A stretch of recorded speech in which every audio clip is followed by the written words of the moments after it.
Hello everyone, this is Utkarsh Shukla from Utkarsh education.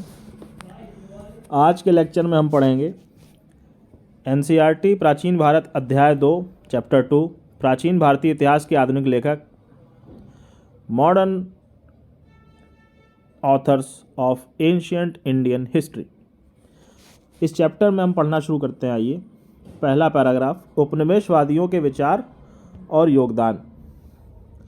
यद्यपि शिक्षित भारतीयों ने हस्तलिखित महाकाव्यों, पुराणों, जीवन चरित्रों जैसे ग्रंथों के रूप में अपने पारंपरिक इतिहास को संजोए रखा, फिर भी प्राचीन भारत के इतिहास में आधुनिक ढंग से अनुसंधान 18वीं शताब्दी के उत्तरार्ध में आरंभ होता है। इसका मतलब क्या है कि हमारा जो इतिहास इससे पहले था वो महाकाव्यों, पुराणों, जीवन चरित्रों में बटा हुआ था। एक प्रॉपर हिस्ट्री की बुकें टाइप नहीं लिखी जाती थी, ठीक है। तो वो जो इस तरह से हिस्ट्री को लिखना है कि किस समय काल में क्या हुआ, उसके बाद समय काल कौन सा आया, वो 18वीं सदी के उत्तरार्ध, 18वीं सदी के बाद होना शुरू हुआ है, जो कि ब्रिटेन वालों ने आके शुरू किया है। इसमें कोई शंका नहीं है। हमारा इससे पहले इतिहास था, हमारे पास इतिहास की पुस्तकें भी थीं, परंतु वो व्यवस्थित नहीं थीं, उनमें कोई ऑर्डर अरेंजमेंट नहीं था। अब आपको कुछ शब्द, कुछ फैक्ट अच्छे से याद रखने पड़ेंगे, जैसे कि मनुस्मृति का अंग्रेजी अनुवाद कहा जाता है a code of Gentoo loss, और 1776 में कराया गया, उससे इतना संबंध नहीं है। लेकिन आपको ये याद रखना पड़ेगा, ये आपको लिखना भी पड़ेगा कि मनुस्मृति के अंग्रेजी अनुवाद को a code of Gentoo loss कहा जाता है, ठीक है। और ये क्यों कराया गया था? क्योंकि हिंदुओं के दीवानी न्याय कार्य में पंडित लोगों को जोड़ा गया था। तो क्योंकि उनके बीच जब कोई मुकदमा होगा हिंदुओं के बीच, तो अंग्रेजों को कैसे पता होगा कि कौन से नियम लगाने हैं, तो उसके लिए मनुस्मृति को यूज किया गया। मुसलमानों के लिए जो पुस्तक थी, कुरान होगी या फिर और पुस्तकें भी होंगी, उनको यूज किया गया। इस तरह से शुरू हुआ था काम। अब एक फैक्ट आता है, 1784 में जब कलकत्ता में एशियाटिक सोसाइटी ऑफ बंगाल की स्थापना की जाती है। ये आपको याद रखना होगा कि एशियाटिक सोसाइटी ऑफ बंगाल की स्थापना कहाँ हुई। तो चूंकि ये बंगाल लिखा है तो कोलकाता तो आप ऑप्शन में लगा ही देंगे, और हुई कब है? 1784 में। आपको ये भी याद रखना पड़ेगा, ठीक है। इसकी स्थापना किसने की थी? विलियम जोन्स ने।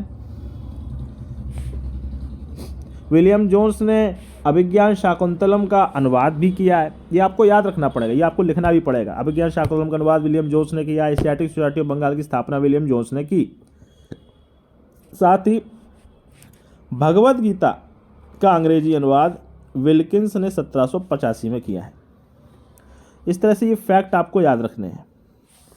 अगला फैक्ट आपको याद रखना है, जब 1804 में बम्बई में एशियाटिक सोसाइटी की स्थापना हुई, और लंदन में 1804 के बाद 1823 में लंदन में Asiatic society of great Britain की स्थापना हुई। ये याद कैसे रखोगे? एशियाटिक सोसाइटी का मतलब क्या होता है? एशिया से संबंधित सोसाइटी, एशिया के लिटरेचर से संबंधित सोसाइटी। 1823 में लंदन में, ग्रेट ब्रिटेन में, तो ग्रेट ब्रिटेन चूंकि अपने आप आपको दिमाग में लंदन आ ही जाएगा, पर आपको इसलिए इसका सन 1823 याद रखना पड़ेगा। जो ये अगली बात है कि यूरोपीय भाषाएं संस्कृत और ईरानी भाषाओं से बहुत मिलती हैं, ये याद रखने की इतनी ज़रूरत नहीं है, ये आप लेकिन दिमाग में रखिएगा। और सबसे अधिक बढ़ावा दिया भारतीय विद्या के अध्ययन को जर्मनी के सपूत मैक्स मूलर ने। तुम्हें ये जरूर याद रखना है कि मैक्स मूलर जर्मनी के थे। आगे चल के मैक्स मूलर से संबंधित फैक्ट आपको इस चैप्टर में मिलेंगे, तो उसकी टेंशन आप मत लीजिए। लेकिन अभी आपको ये याद रखना है कि मैक्स मूलर जर्मनी के थे, ठीक है। मैं ये जो बोलता जा रहा हूँ ना, जोर दे के, ये आपको नोट करना है, इसी से आपके एनसीईआरटी के नोट्स बनेंगे। अब आइए अगला पढ़ते हैं, ठीक है।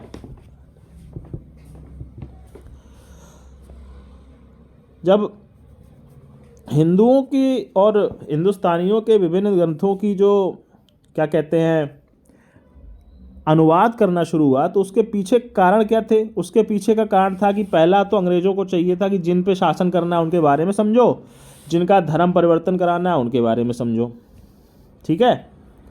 अब यहाँ पे मैक्स मूलर की ये सबसे बड़ी बात आएगी। मैक्स मूलर के संपादकत्व में, याद रखिएगा, मैक्स मूलर संपादक थे, लेखक नहीं। Sacred books of the east series में 50 खंड में जो प्रकाशन हुआ है उसका श्रेय मैक्स मूलर को दिया गया है। इसीलिए मैक्स मूलर को बहुत ज़्यादा माना जाता है हिंदुस्तान के इतिहास को संजोने में। ठीक है, मैक्स मूलर के संपादकत्व में विशाल मात्रा में प्राचीन धर्मग्रंथों का अनुवाद हुआ है और इन अनुवादों को sacred books of the east series में प्रकाशित किया गया है। अब आते हैं अगली बात पे।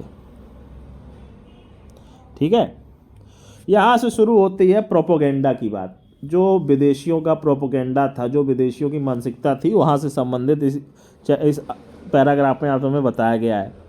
उन्होंने देखो हिंदुस्तान को नीचा दिखाना है, तभी तुम हिंदुस्तानी को नीचा दिखाओगे तो हिंदुस्तानी झुक के चलेंगे तो तुम्हारी बात मानेंगे तो तुम्हें राज करने में आसानी होगी, तुम्हें लूट पाट करने में आसानी होगी। तो उन्होंने सीधा बोल दिया कि प्राचीन भारत के लोगों को इतिहास से कोई मतलब नहीं है, वो एक स्वेच्छाचारी शासन के आदी हैं, आध्यात्म में डूबे रहते हैं और संसार से उन्हें मतलब है नहीं। ये उन्होंने बोल दिया कि यार तुम तो यार भगवान में डूबे रहते हो, दुनिया से तो मतलब है नहीं, तो दुनिया हमें चलाने दो। तुम तो वैसे ही स्वेच्छाचारी शासन के आदी हो, तानाशाही के आदी हो, तो हमें तानाशाही करने दो ना, तुम्हें क्या दिक्कत है।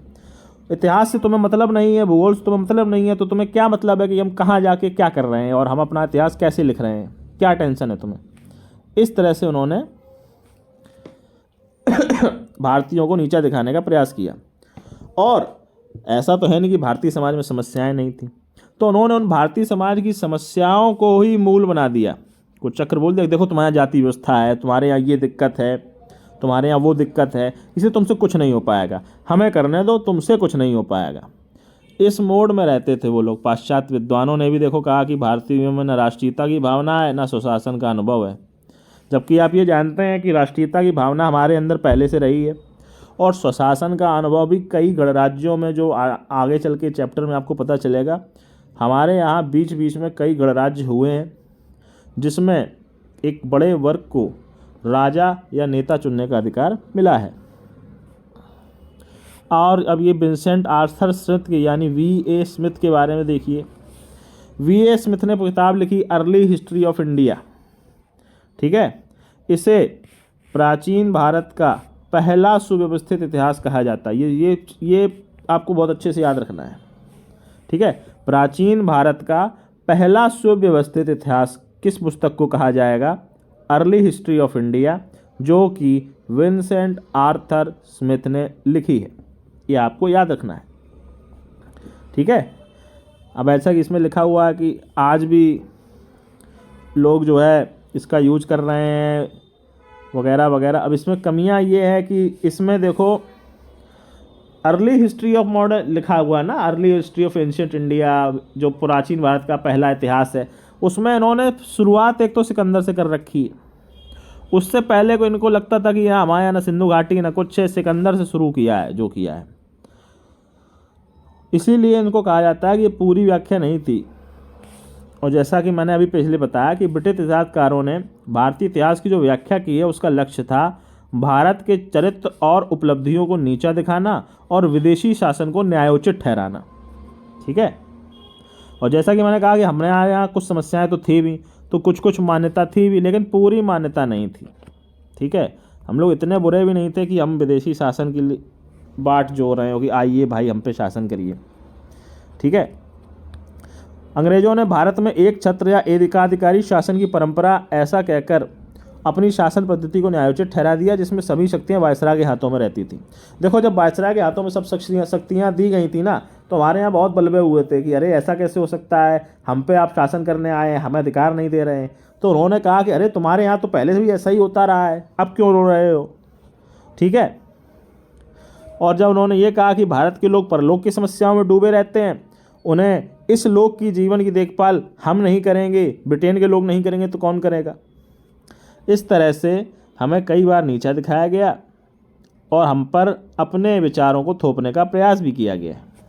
अब आइए अगला पैराग्राफ पढ़ते हैं, राष्ट्रवादियों की दृष्टि और योगदान। अंग्रेज़ों ने एक चीज़ जो नोटिस नहीं की वो ये थी कि उन्हें ये लग रहा था कि हम जिसे जितना सिखा रहे हैं वो उतना ही सीखेगा, उससे ज़्यादा सीखेगा नहीं, अपना दिमाग चलाएगा नहीं। तो उन्होंने जिन भारतीयों को शिक्षा प्रदान की ये सोचकर कि अब हमारे तले रहेंगे, हमारी ही गुणगान करेंगे, उन्हीं ने सबसे ज़्यादा इन्हें धोखा दिया है। महात्मा गांधी, जवाहरलाल, ये सारे के सारे अंग्रेजी शिक्षा के ही तो व्यक्ति हैं। जितने भी लोग आप क्रांतिकारियों के नाम जानते हैं जो पढ़े लिखे थे, ये सब विदेशी शिक्षा, पाश्चात्य शिक्षा ही वाले थे। पाश्चात्य शिक्षा का प्रयोग क्या था, मतलब उसका यूज क्या था? पाश्चात्य शिक्षा का यूज था कि भारतीयों को गुलाम बनाना मानसिक रूप से। ऐसा हुआ नहीं। जो शिक्षा भारतीयों ने प्राप्त की उसी शिक्षा का यूज करके उन्होंने अंग्रेजों पर हमला कर दिया। तो ऑब्वियसली भारत के, जिसमें लिखा हुआ है देखिए कि भारत के जो विद्वान थे वो एक और तो उपनिवेशियों द्वारा इतिहास को तोड़ मरोड़ कर भारत की अतीत की छवि धूमिल किए जाने से चिड़े हुए थे। दूसरी ओर इंग्लैंड के पतन,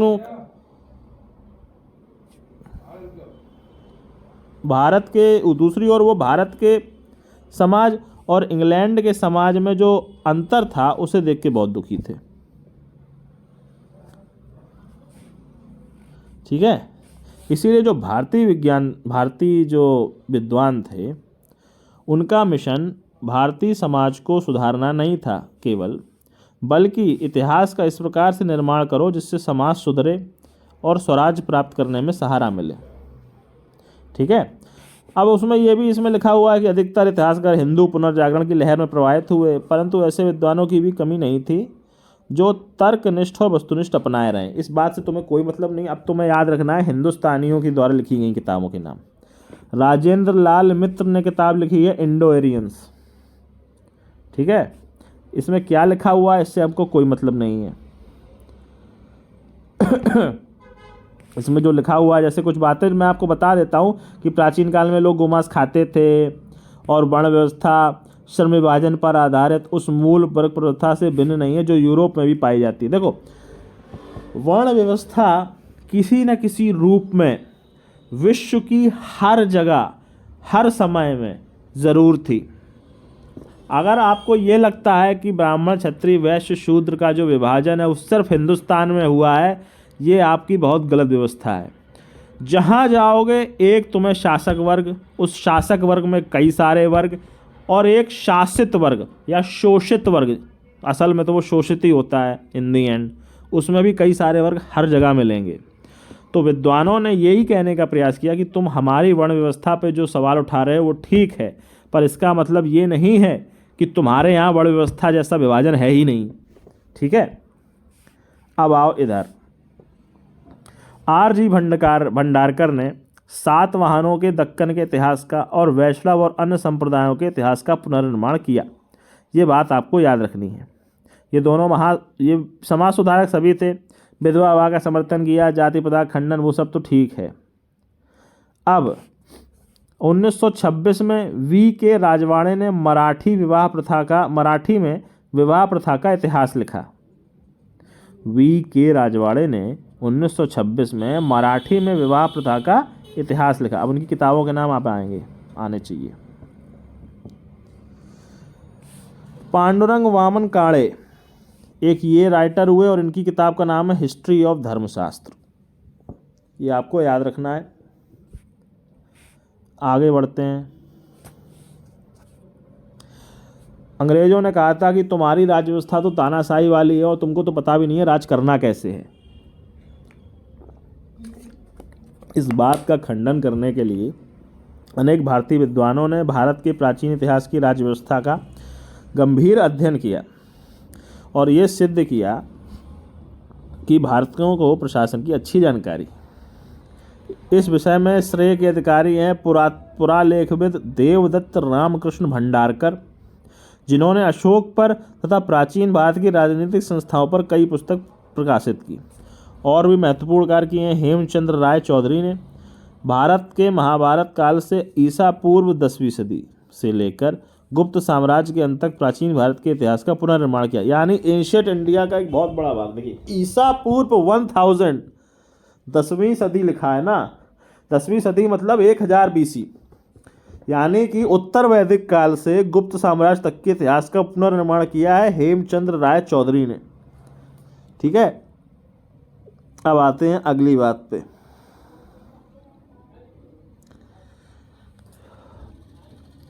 अब वही है कि जो इन्होंने लिखा वो भी प्योर ऑक्यूरेट नहीं था। देखिए उस समय जितना जिसको पता चला उसने उतना लिखा है, जितना जिस, और ऑब्वियसली बात थी कि प्राचीन भारत समाज, और जब मैं प्राचीन बोलता हूँ तो मैं 100 साल पहले की बात कर रहा हूँ, वो भी कम कट्टर तो था नहीं। ऐसा तो है नहीं कि वहाँ कट्टरता नहीं थी तब, तो ऑब्वियसली वहाँ भी घोर धर्म घुसेगा ही हर जगह। आरसी मजूमदार के लेखों में कई जगह देखिए, कई जगह ये कहा जाता है, इस किताब में लिखा है कि घोर ब्राह्मणवाद जगह जगह दिख जाता है। हमको उससे ज़्यादा मतलब नहीं, हमको ये याद रखना है कि आरसी मजूमदार ने जो पुस्तक लिखी है history and culture of Indian people, इसका नाम याद रखना है, ये इसके महासंपादक थे। History and culture of Indian people के महासंपादक कौन थे? आरसी मजूमदार। ये फैक्ट इसलिए याद रखना है क्योंकि एनसीईआरटी में लिखा हुआ है, और जो एनसीईआरटी में लिखा हुआ है वो हमेशा ही मोस्ट इम्पॉर्टेंट होता है सभी एग्जाम्स के लिए। ठीक है, अब आते हैं अगली बात पे। नीलकंठ शास्त्री, के नीलकंठ शास्त्री, इन्होंने किताब लिखी है a history of ancient India. इसमें जो है साउथ के व्यक्ति होने के बावजूद उन्होंने साउथ का इतना वर्णन नहीं किया। फिर उन्होंने अगली किताब लिखी ए हिस्ट्री ऑफ एंशिएंट इंडिया, पहले लिखी, फिर उन्होंने लिख दी ए हिस्ट्री ऑफ साउथ इंडिया।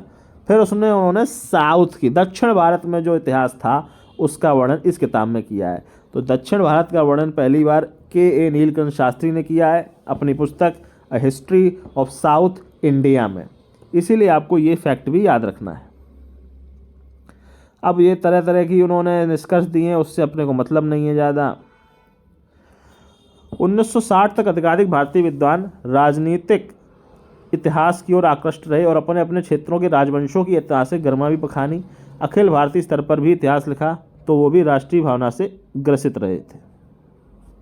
ठीक है, अब ये इतना ज़रूरी यहाँ नहीं है कुछ। केपी जायसवाल और एएस अल्तेकर जैसे विद्वानों ने कुषाणों से राज बढ़ा चढ़ा दिखाई, इस बात को नज़रअंदाज किया कि मध्य एशियाई कुछ अन्य कबीले भारतीय जीवन का विभाजन, इतने से ज़्यादा कुछ नहीं है। ठीक है, अब ये देखो बहुत बड़ी बात, केपी जायसवाल ने देखो क्या लिखा है कि जो भारतीय तानाशाही कहा जाता था कि भारत में केवल तानाशाही ही रही है जब से भारत रहा है 5000 साल से। अपनी एक किताब हिंदू पॉलिटी में उन्होंने बताया कि हमारे यहाँ कई सारे गणराज्यों का अस्तित्व था।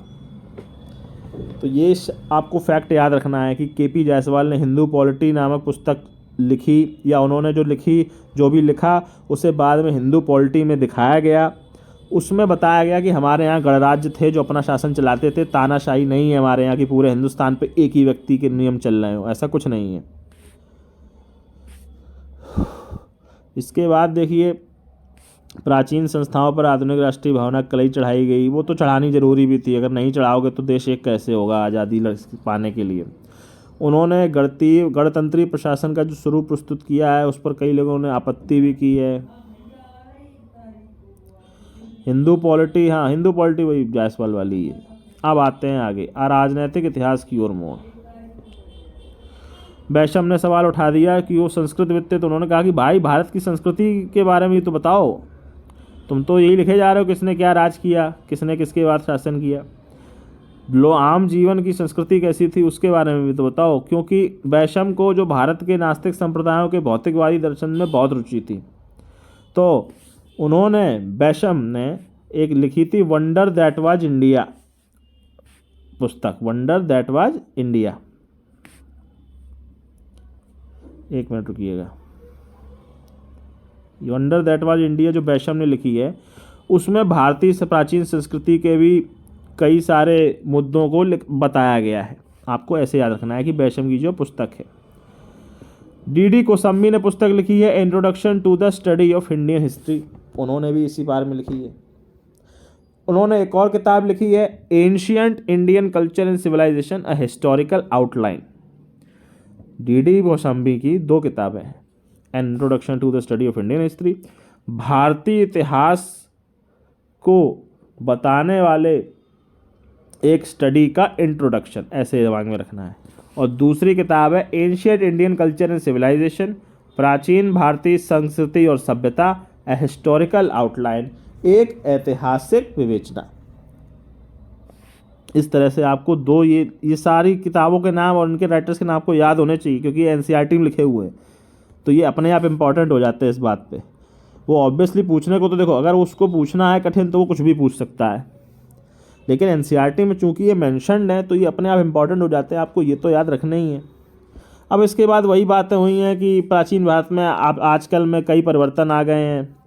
अब लोग सांस्कृतिक सामाजिक सब पे जोर देते हैं, आपस में जोड़ने का प्रयास करते हैं कि समाज से अर्थव्यवस्था कैसे चलती थी, अर्थव्यवस्था से राज्य व्यवस्था कैसे चलती थी, इस तरह से जोड़ के देखते हैं, उन पर रिसर्च करते हैं लोग।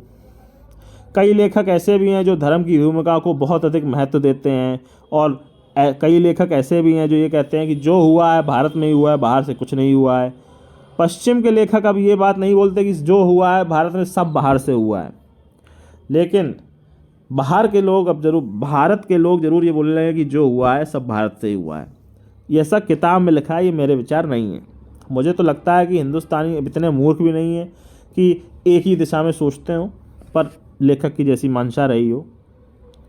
ठीक है, इस तरह से इस चैप्टर में जो प्रमुख किताबें मैंने बोली हैं वो आपको याद रखनी है, उनको नोट करके रखना है, ताकि रिवीजन में जब आप पढ़ें तो आपको याद रहे।